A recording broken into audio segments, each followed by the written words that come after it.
Former Prime Minister Stephen Harper is in Ottawa this week, marking 20 years since his government came to power. And part of those events was the unveiling of his official portrait.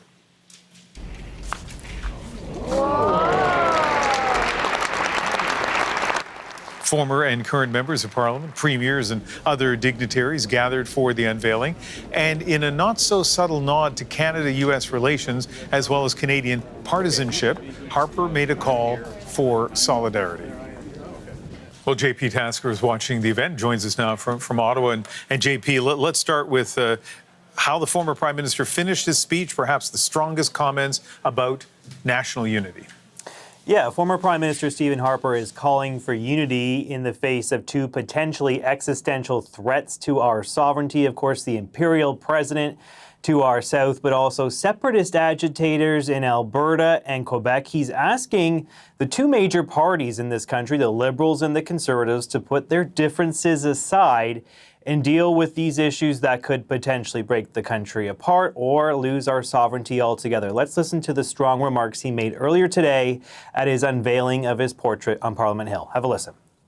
I sincerely hope that mine is just one of many portraits of prime ministers from both parties that will continue to be hung here for decades and centuries to come.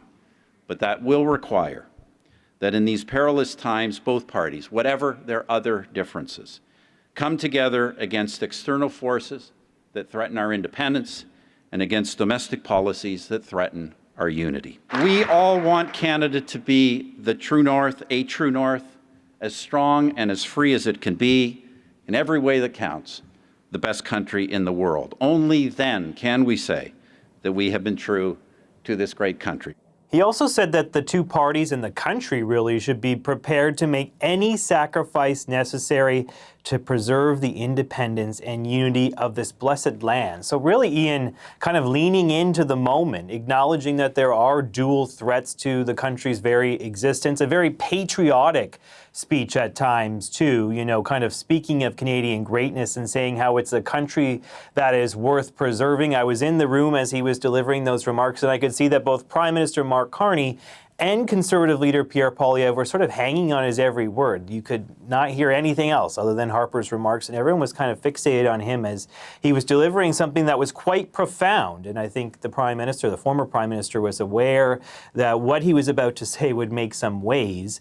On the issue of Alberta separatism, I just want to say that Harper was asked about this last night. He had a speech with he had a sit-down kind of fireside chat with former Prime Minister Jean Chrétien, and he said that he has not signed any of the petitions that are circulating in his province about Alberta separatism to try and prompt a potential referendum. And he also said he's been reassured that no other member of the federal Conservative caucus here in Ottawa has also signed a petition. So trying to say that hopefully the MPs and the party he used to lead are not on side with this sort of thing. Yeah, it'll be very interesting to see how those comments are received across the country, but particularly in Alberta and particularly among the people who either support separatism or are unwilling to publicly say what they support.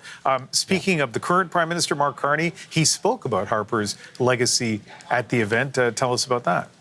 Well, he delivered some very friendly remarks, Ian. He was praising Stephen Harper for his handling of the Great Recession, how he came to Ottawa as sort of a conviction politician, but he was also a pragmatist. He was devoted to balanced budgets, but he was willing as well to kind of sign checks and open up the purse strings and help prop up the economy as it dealt with the global financial crisis. Of course, there's a reason why Carney wants to refer to that moment, and that's because they worked hand in glove. He was the governor of the Bank of Canada, appointed by Stephen Harper, of course. But he also spoke about Harper's legacy when it comes to national unity. Have a listen to what he said about that. Prime Minister Harper consistently understood that Canada's strength has always come from holding together a country that stretches from coast to coast to coast. He spoke directly to Western Canada's sense of contribution, the responsibility not as a region to be managed, but as a core pillar of our national project. He once said, probably more than once, he once said that in politics you take risks, and that national unity, national reconciliation are more important than any one party or any one individual. We know that Carney has sought Mr. Harper's counsel since he's become Prime Minister. The two speak on occasion about some of these challenges, of course, that they just mentioned. So bipartisanship on display today, Ian. There are two major parties, but there's one country, and it's worth fighting for. That's the message we heard from both the former Prime Minister and the current occupant of that office.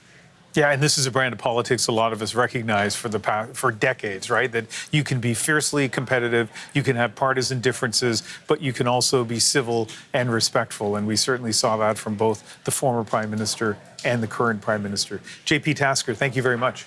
Thanks, Ian.